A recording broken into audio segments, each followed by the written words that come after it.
Shalom semua. Selamat pagi.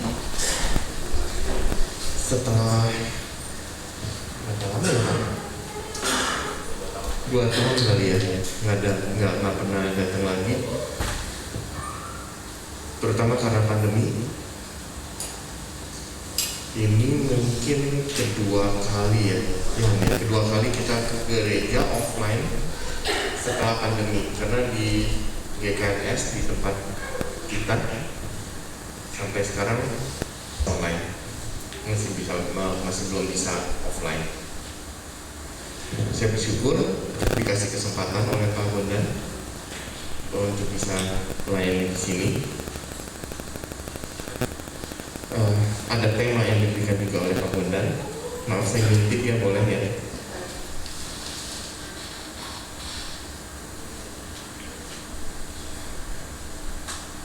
Kawan sekerja Allah. Ini temanya saat ini ya Pak Bondan, betul ya? Kawan sekerja Allah. Hari ini saya mau ajak kita untuk merenungkan. Saya tidak ambil dari Korintus, tapi saya ambil dari Kejadian.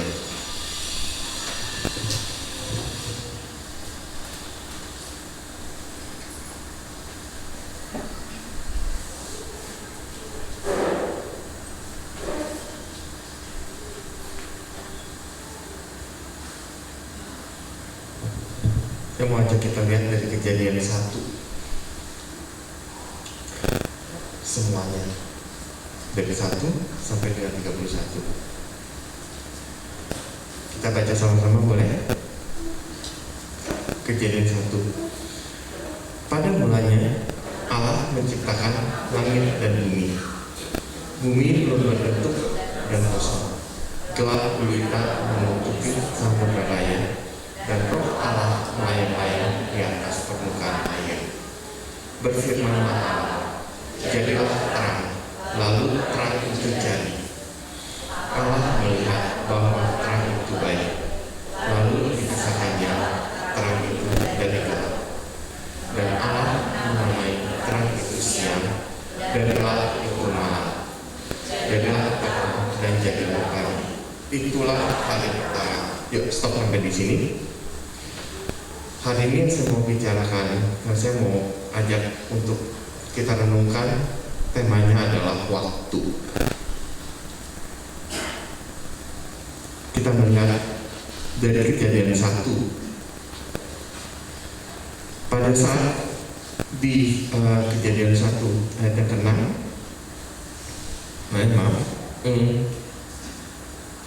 ke 5, itulah hari pertama. Sebenarnya konsep waktu mulai diperkenalkan oleh Tuhan bahkan di Kejadian 1, hari pertama,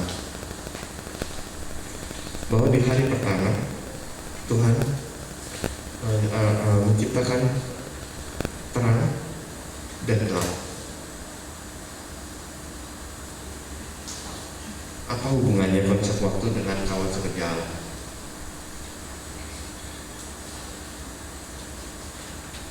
Oleh Allah, Tuhan, kita diberikan banyak hal, tapi ada satu hal yang kita tidak pernah bisa kembali. Waktu. Tuhan memberikan kita waktu sekian tahun, sekian lama di bumi untuk bekerja, untuk melayani, dan itu tidak akan pernah bisa kembali. Lucunya, seringkali kita menganggap waktu itu sesuatu yang kekal, tidak akan pernah berakhir. Saya mau ajak kita coba lihat dulu dalam kehidupan sekuler kita masing-masing. Biasanya kita bekerja atau sekolah, betul? Pada saat kita bekerja, ada waktu nggak yang diberikan? Ada jam masuk, ada jam kerja, ada jam istirahat, dan ada jam pulang. Sekolah sama juga. ada waktu yang diberikan. Pagi jam berapa harus absen. Setelah absen, kemudian kita harus mengikuti pelajaran, ada jam istirahat, ada jamnya ulangan, ada jam pulang, ada jam belajar. Itu biasanya kita selalu mengikuti waktu tersebut, dan kita berusaha untuk disiplin untuk mengikuti waktu tersebut. Kenapa? Ada hukuman. Kalau terlambat masuk kerja, bisa dapat teguran. Dalam hal-hal tertentu, perusahaan-perusahaan tertentu mungkin potong gaji. Itu yang menyebabkan kita takut. Akhirnya kita berusaha untuk menepati waktu. Sekolah sama juga. Kalau terlambat dapat teguran, mungkin potong nilai, dan akhirnya kita tepat waktu. Sayangnya dalam pelayanan sulit sekali bagi pihak gereja untuk menentukan dan memberikan hukuman, karena jemaat seringkali menganggap saya sudah memberikan waktu saya sudah bekerja, jadi harusnya bersyukur gereja bahwa saya masih mau melayani.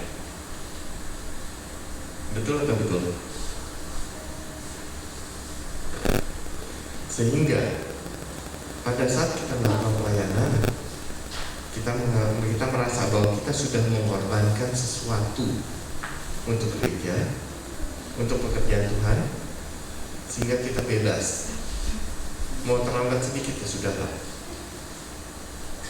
Mungkin kalau untuk pelayanan minggu sih nggak bisa ya Pak ya, karena ada ini. Tapi kalau misalkan untuk persekutuan doa, seringkali kita lupa.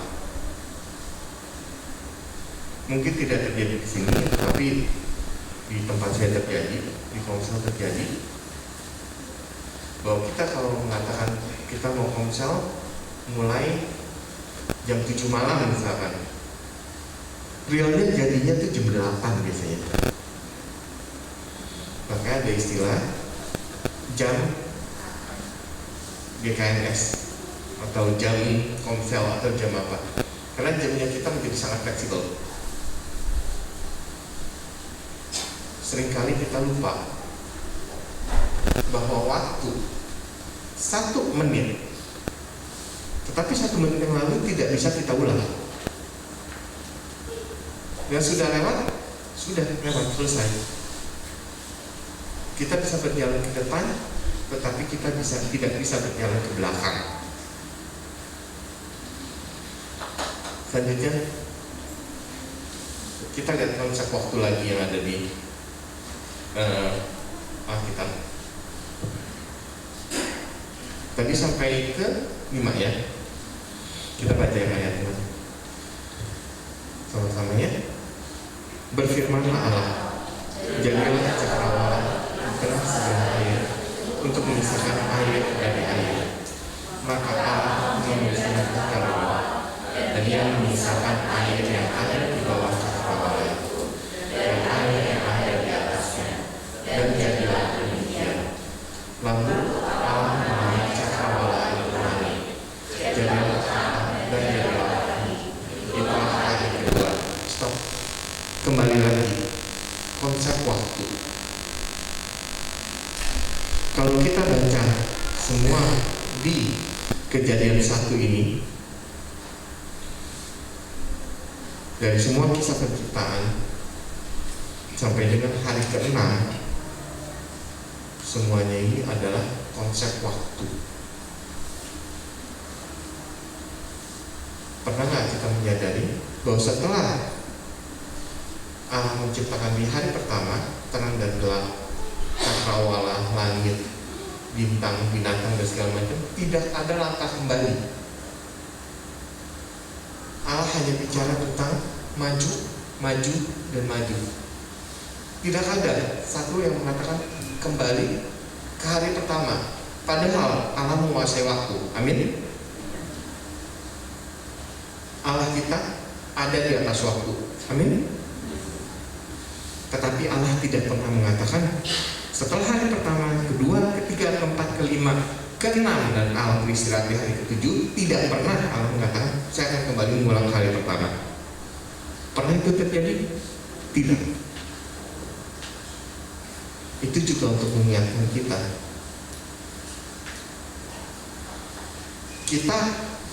Konsep waktu kita kadang-kadang seringkali kita bicara pada saat kita terlambat untuk segala sesuatu kita mengatakan ya cuma 1 menit kok saya terlambat, cuma 2 menit saya terlambat, sepertinya tidak ada apa-apa. Saya cuma terlambat 10 detik katakanlah. Pernahkah kita berpikir untuk seseorang yang mengalami kecelakaan, waktu 10 detik itu sangat berharga.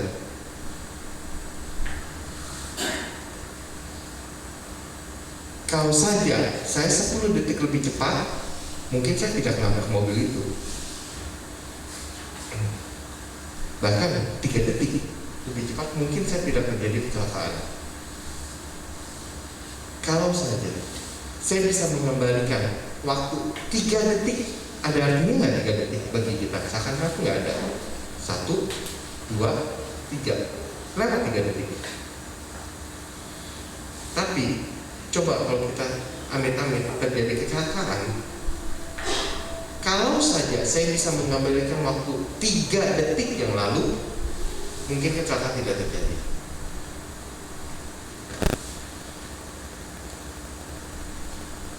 Kalau bagian serangan jantung, tahu keluhannya berapa lama?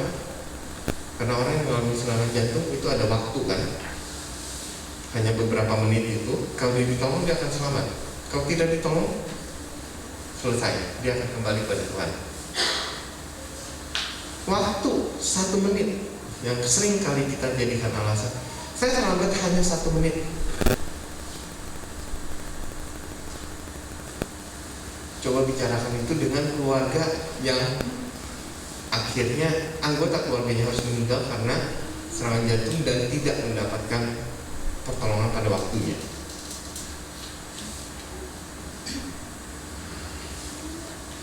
Seringkali kita tidak menghargai waktu. Sementara sejak awal Allah kita sudah menetapkan konsep waktu di sini. Ada berapa banyak konsep waktu di Alkitab? Banyak sekali. Semua kejadian ini yang ditulis di Alkitab selalu memiliki konsep waktu.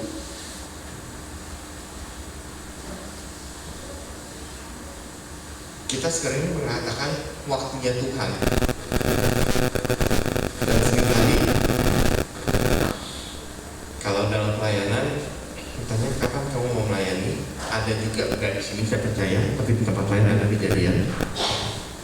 Saya akan melayani kalau waktunya Tuhan sudah tiba.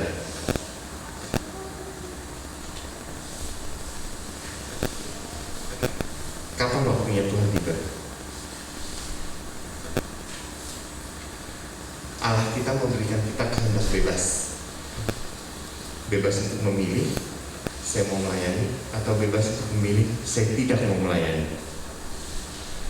Saya mau melayani sekarang, besok, atau tahun depan. Itu adalah konsep waktu yang sudah Allah ajarkan kepada kita mulai dari awal.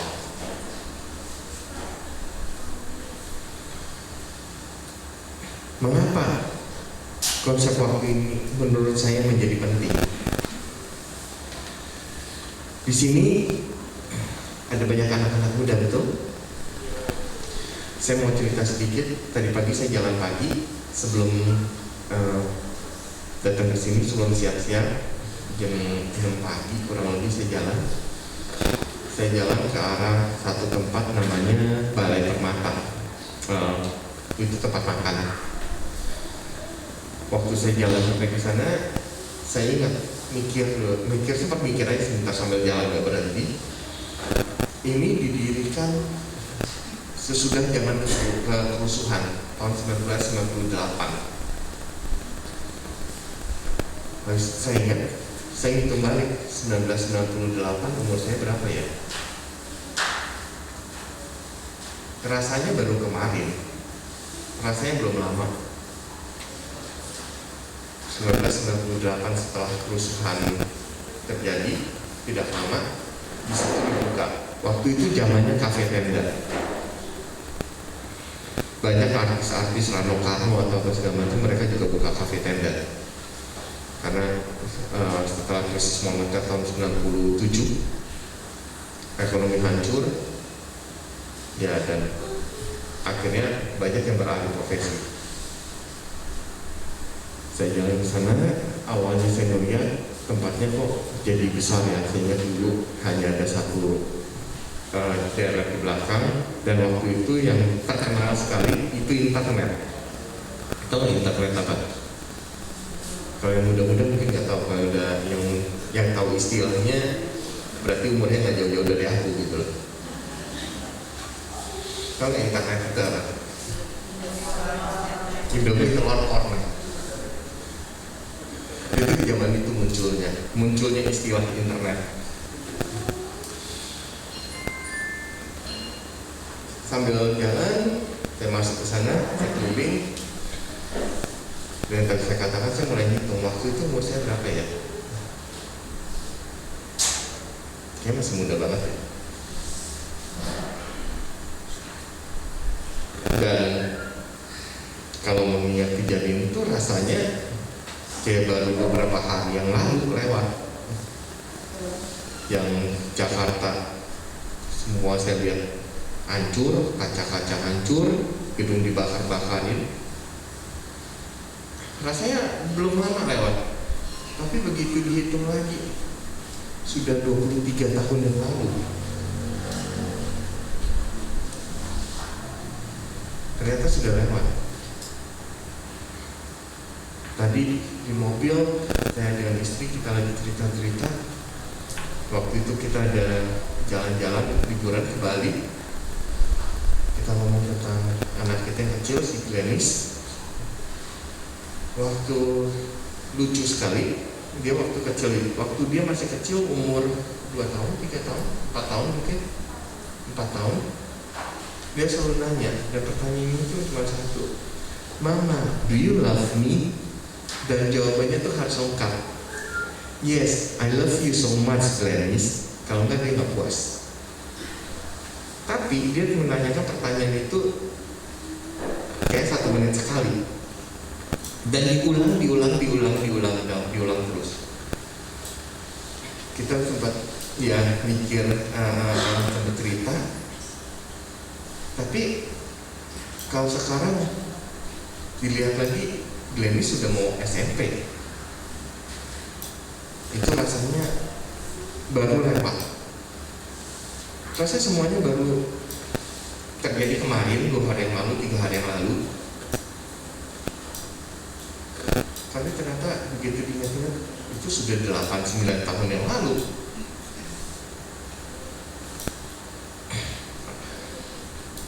Saya juga sempat bicara dengan istri waktu itu, kita waktu mau tidur, cerita tentang anak kita yang gede, Nathan. Ngeliat foto dia yang masih botak. Waktu kecil dia selalu botak karena dia keringetan terus. Dan susah sekali untuk dicukur rambut. Kalau dicukur rambut itu udah ngajak berantem. Jadi selalu kita botakin akhirnya, biar lama dikit liburnya. Masih ingat deh yang di situ yang kalau mau tidur guling-guling gak jelas. Pokoknya keliling aja satu kasur, satu ranjang sampai dia mau tidur. Sekarang bulan ini April atau Mei mungkin, kayak sebelum Lebaran lulus SMA, udah mau siap untuk kuliah. Semuanya rasanya masih baru terjadi kemarin, tapi ternyata semua berlalu begitu cepat. Yang pasti dan yang tetap itu hanya firman Allah. Bagi kalian yang muda yang di sini, saya lihat masih banyak anak-anak muda. Seringkali kalian yang muda merasa saya punya waktu banyak. Betul? Masih bisa besok, masih ada lusa, masih ada minggu depan, masih ada tahun depan. Saya juga begitu kok. Satu hal yang pasti, saya juga pernah seumur kalian dulu. Gak berasa, semuanya udah berlalu.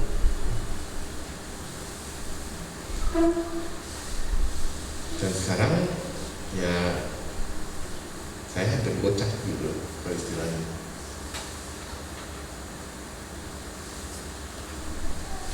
Seringkali kita nggak, kembali lagi seringkali kita menganggap waktu itu tak terbatas. Saya mau cerita tentang seorang temannya Nathan, namanya William. Dia sekelas dengan Nathan yang akhirnya tahun ini dia 18 tahun. Sebenarnya William dengan Nathan gak dekat-dekat amat sih, karena jarang sekali Nathan cerita tentang William. Baru terakhir mereka menjadi dekat, tetapi sekitar 2 atau 3 tahun yang lalu, 3 tahun kali udah lewat kan dia. Ya, 2,5 sampai 3 tahun yang lalu lah. William seringkali ada masalah dengan tulang. Dia jatuh sedikit atau bagaimana dia patah tulang, terbentur sedikit atau bagaimana dia patah tulang. Akhirnya bawa orang tuanya periksa 2,5 tahun 3 tahun yang lalu. Akhirnya ketahui ternyata dia kanker tulang. Dicoba diobati dan segala macam, kelihatannya memang membaik, sempat kelihatan membaik, bahwa tadinya dia harus naik kursi roda. Dan tahun lalu dia sempat ke rumah pada saat awal-awal COVID. Waktu itu dia pakai tongkat, berarti itu kan kemajuan kan, dari tadi di kursi roda dia bisa berjalan dengan tongkat. Ternyata akhir tahun dia dipanggil pulang. William meninggal.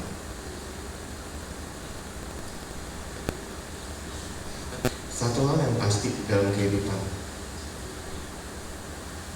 ada waktu lahir, ada waktu mati. Dan satu hal juga yang pasti, kita tidak harus menjadi tua untuk mati. Setiap saat kematian bisa memanggil.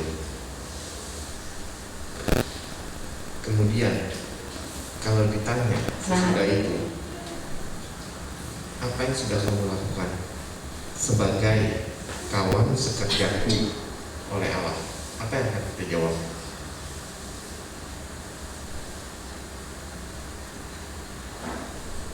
Mengapa kita harus menjadi kawan sekerja Allah?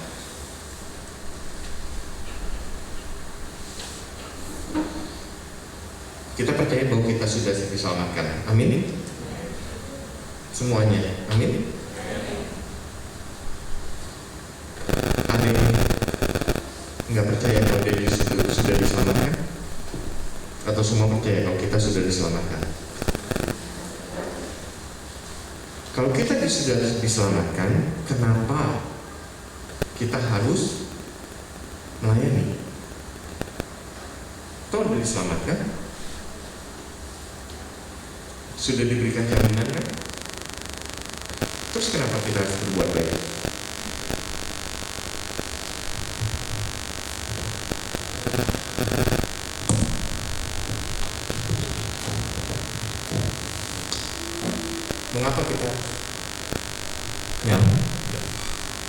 Mengapa kita harus berbuat baik?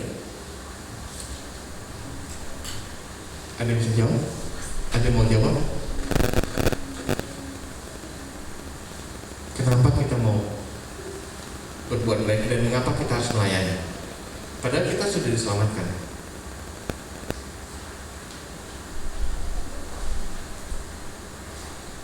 Ada yang mau jawab? Ya?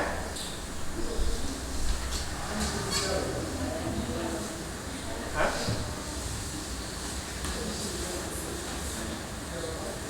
Hah? Maaf?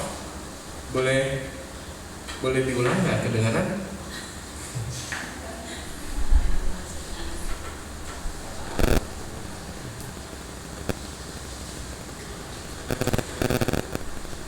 Konsep dasarnya adalah justru karena Tuhan sudah berbuat baik kepada kita, maka kita wajib untuk berbuat baik pada orang lain.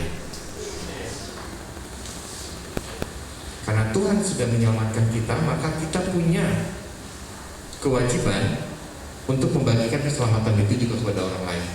Berbeda dengan beberapa teman-teman dan saudara kita yang lain, bahwa mereka harus melakukan kebaikan untuk mendapatkan keselamatan.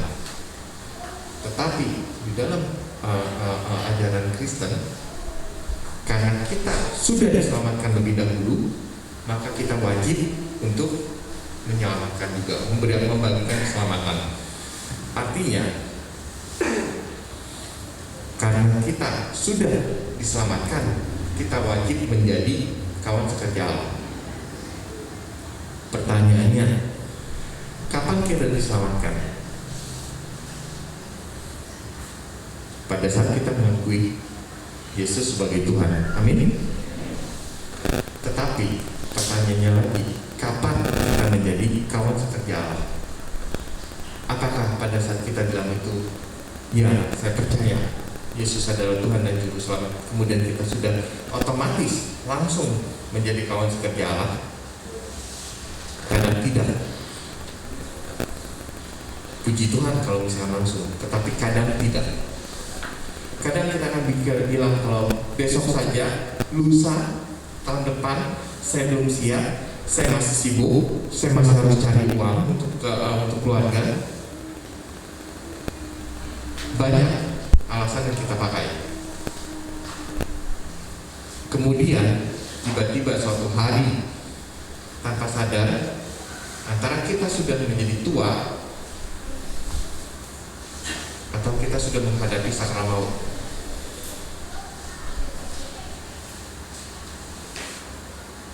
Menjadi kawan sekerja Allah tidak berarti bahwa kita harus menjadi full timer. Tidak. Semua orang punya panggilan masing-masing. Ada yang menjadi full timer, ada juga yang menjadi di dunia sekuler bekerja seperti biasa. Tetapi pelayanan tetap bisa dilakukan.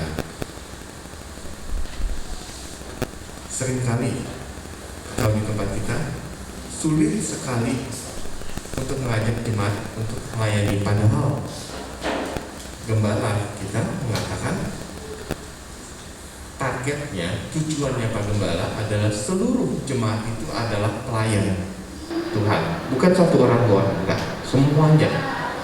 Mau ambil bagian besar atau ambil bagian kecil tidak jadi masalah. Toh juga Tuhan memberikan talenta yang berbeda. Dikatakan kan, ada yang diberikan 1, ada yang diberikan 2, ada yang diberikan 5, ada yang diberikan 10. Tidak menjadi masalah, berapapun juga selama kita memakai talenta itu untuk melayani Tuhan.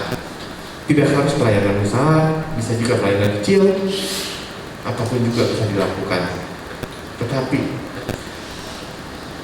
di tempat kita sulit sekali untuk mengajak semua jemaat untuk melayani.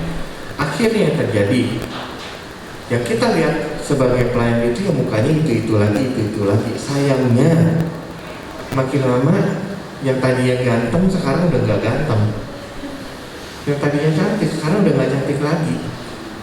Setelah mereka berbelas-belas tahun melayani, bahkan berpuluh-puluh tahun melayani, lalu muka-muka barunya sedikit sekali yang kelihatan. Yang dikatakan dalam dunia sekuler adalah suksesi itu tidak terjadi. Padahal suksesi itu adalah salah satu bagian yang sangat penting dalam keberlangsungan hidup gereja. Suatu saat Pak Bonda pasti meninggal, Ibu pasti meninggal, semua klien-klien yang ada di sini sekarang pasti akan meninggal. Pertanyaannya, apakah kemudian GSDA akan bubar?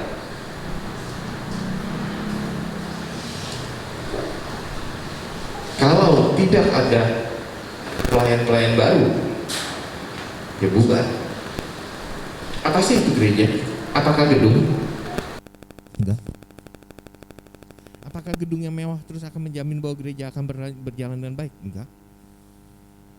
Kebetulan saya sama istri kita pernah beberapa kali ke Eropa. Kita pernah mengunjungi satu gereja di Amsterdam. Yang gereja itu sekarang cuma jadi tempat pameran. Nggak ada jemaat. Megah banget. Gede banget. Mungkin kalau kita ukur ada mungkin 100 kali tempat ini. Ada jemaatnya? Nggak ada. Bubar. Yang disebut oleh sebagai gereja itu bukan gedung, ini hanya gedung gereja, tapi gereja sendiri itu adalah kumpulan orang-orang yang percaya kepada Tuhan dan mau melayani Tuhan melalui setiap pekerjaan tergantung dari talenta dan kemampuan masing-masing. Itu adalah gereja.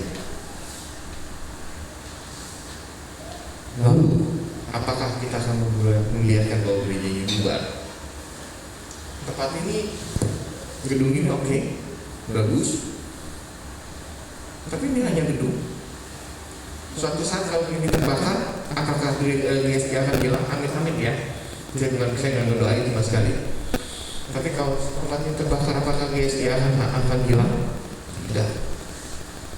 Selama orang-orang yang masih ada bersatu hati mau memuji Tuhan, GSDA tetap ada. Kembali lagi, kita diberikan kebebasan untuk memilih. Apakah saya mau menjadi, pertanyaan pertama, apakah saya mau menjadi kawan sekerja Allah? Itu pertanyaan yang harus kita jawab masing-masing. Kedua, kapan kita akan menjadi kawan sekerja Allah? Kembali lagi, dalam konsep yang diberikan di dalam Alkitab yang kita percaya adalah firman Tuhan, konsep waktu tidak pernah dituliskan kembali. Ada loh beberapa ajaran ya, di kepercayaan lain yang mereka menceritakan bahwa ini bisa kembali lagi ke masa lalu untuk berbagai segala macam. Ada kan? Dan seperti itu, tetapi tidak dalam konsep Kristen. Bahwa kita berjalan maju, dan Tuhan tidak pernah menceritakan kembali. Artinya kita hanya berjalan maju ke depan. Mau sampai kapan? Sampai kita dipanggil kembali. Kemudian kita berhak untuk memilih apakah saya mau mulai melayani saat ini, besok, lusa, atau mungkin tidak akan pernah sampai saya dipanggil kembali. Semua pilihan ada di tangan kita, tetapi firman-Nya adalah ya dan amin, kekal selamanya. Apa yang sudah dituliskan di dalam Alkitab adalah ya dan amin dan kekal selamanya.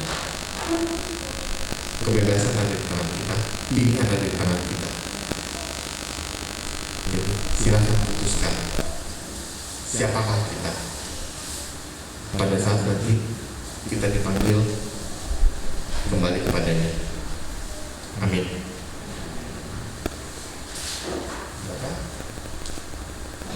kalau selesai berbicara Bapak, namun kiranya Roh Tuhan senantiasa berbicara dalam hati setiap jemaat Tuhan.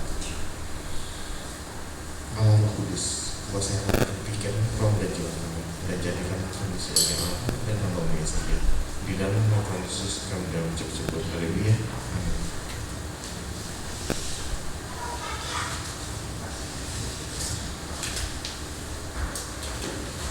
Terima kasih Pak. Beberapa minggu yang lalu saya sama istri ada berusaha untuk membaca sebuah tulisan.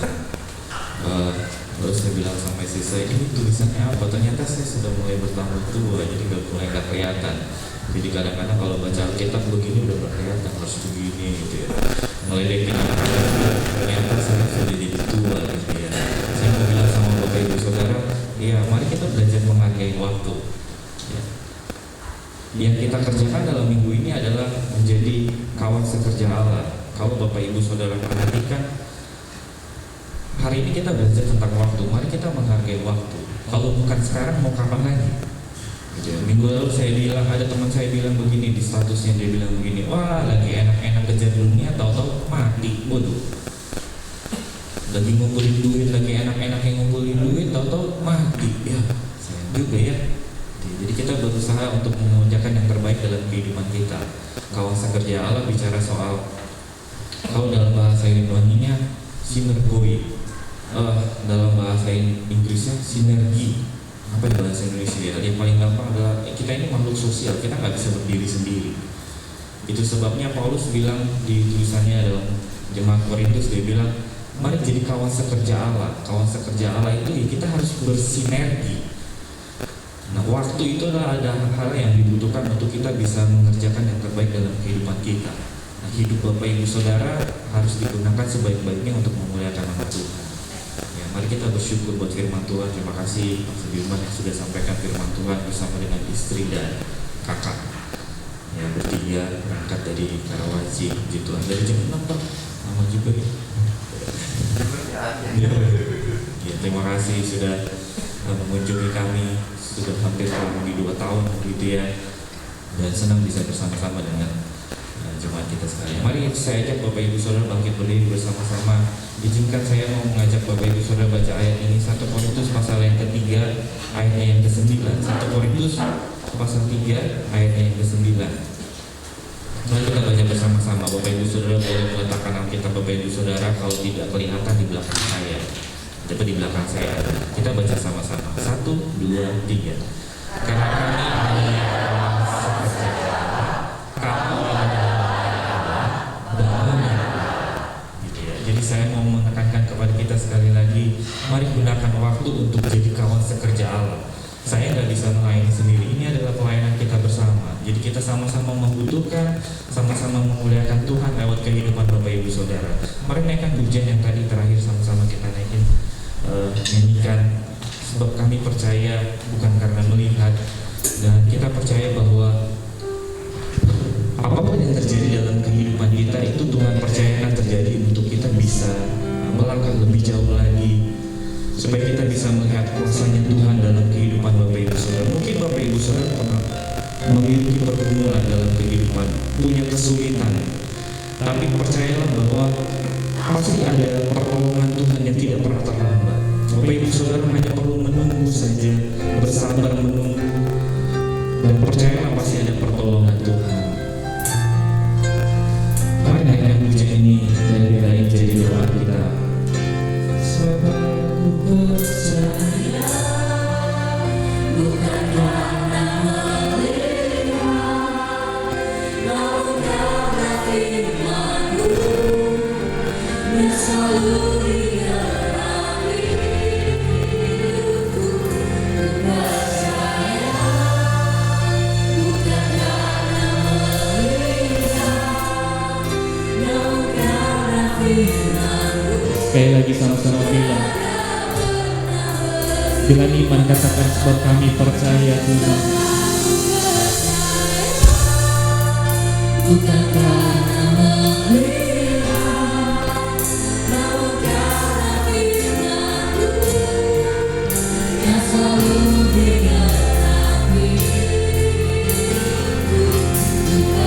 Percaya bukan karena melihat. Katakan lagi sama-sama, sebab kami percaya bukan karena melihat.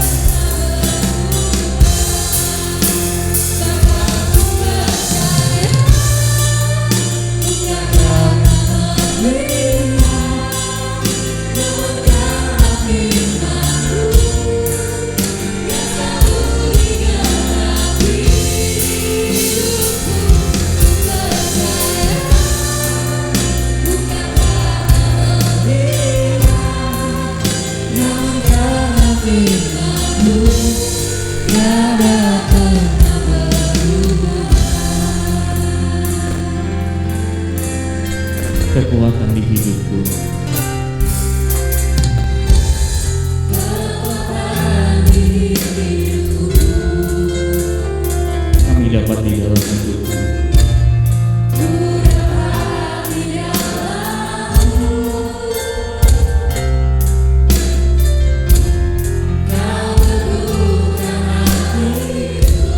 Dan tiada yang mustahil bagi.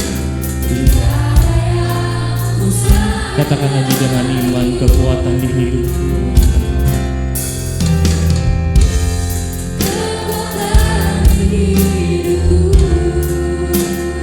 Kami didapatkan dalam Tuhan. Biarlah kiranya Tuhan yang meneguhkan hati dan pikiran kami.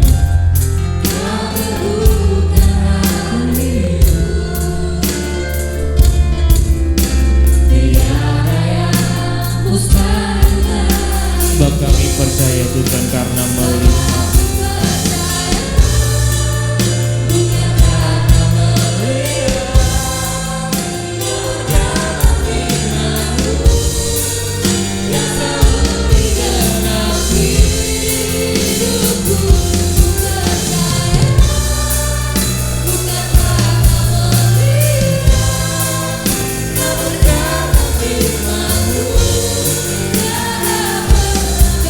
sebab kami percaya bukan karena melihat,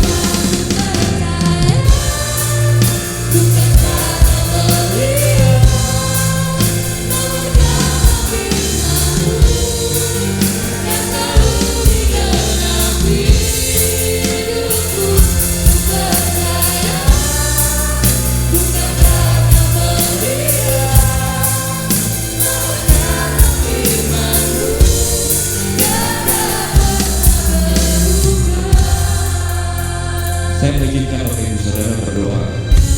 Mari mengakhiri Tuhan hari ini. Kita terima kasih Tuhan buat kebaikan Tuhan dalam kehidupan. Mari mengakhiri Tuhan. Jangan tinggalkan tempat ini tanpa Bapak Ibu Saudara bertemu dan mencari wajah Tuhan. Mari sampaikan semua kepada Tuhan. Ucapan syukur, permohonan doa. Mari sampaikan kepada Tuhan.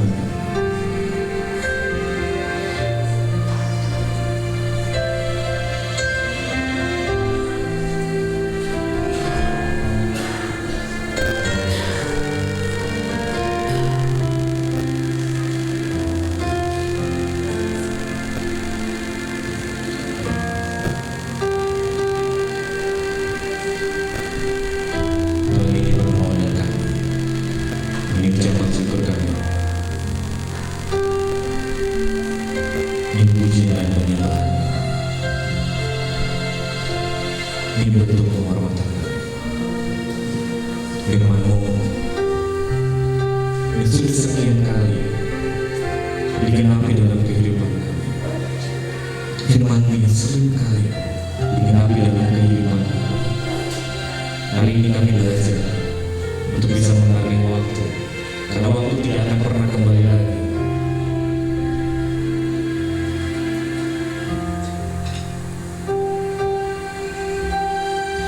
Ajari kami Tuhan untuk bisa menghargai waktu yang Tuhan berikan kepada kami. Waktu yang Tuhan percayakan bagi kami untuk bisa melayani Tuhan.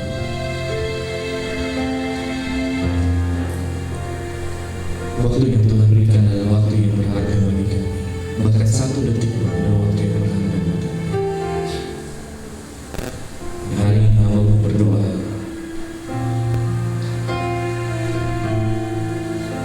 setiap kami yang memiliki pergumulan, setiap kami yang memiliki persoalan dalam kehidupan kami yang Tuhan izinkan terjadi dalam hidup kami,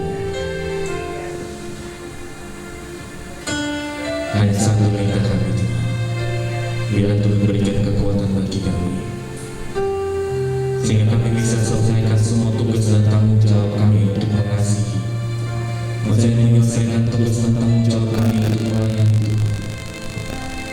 Kalau Tuhan izinkan, kami percaya Tuhan pasti menolong kami.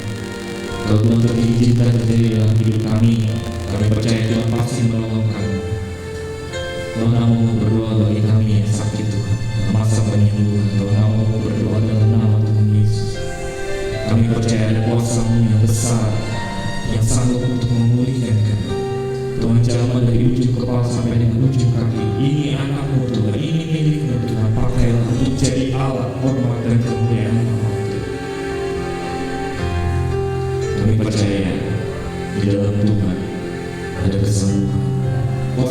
mengambil darahmu yang menyembuhkan hidup kami dan memulihkan kehidupan kami. Terima kasih buat Allah yang sudah sampaikan firman Tuhan bagi kami hari ini. Biar kami bertemu dengan firman Tuhan. Biar kami bertemu dengan firman Tuhan yang dibagikan kepada kami hari ini. Dan firman Tuhan itu bukan hanya kami dengar dengan baik, tetapi kami kerjakan dengan baik dalam kehidupan kami.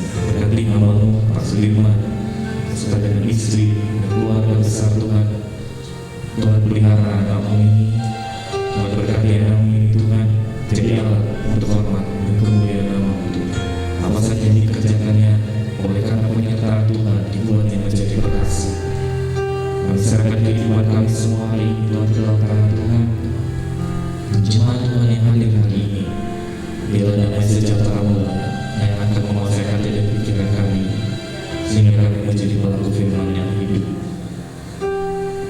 Merenungkan pujian ini saya lagi, sebab aku percaya bukan karena melihat, dan biarlah ini menjadi doa kita, sungguh-sungguh jadi doa kita.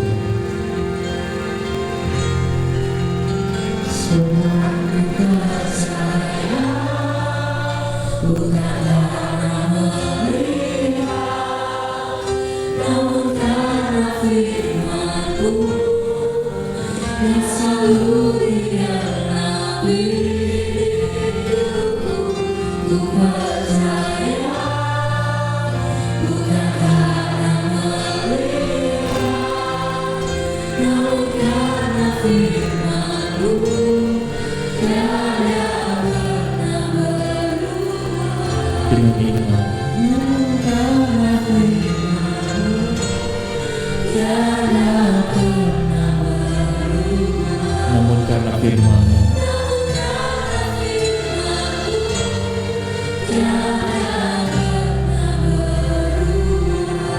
mari kita sama-sama berdoa seperti Tuhan Yesus mengajarkan murid-muridnya untuk berdoa.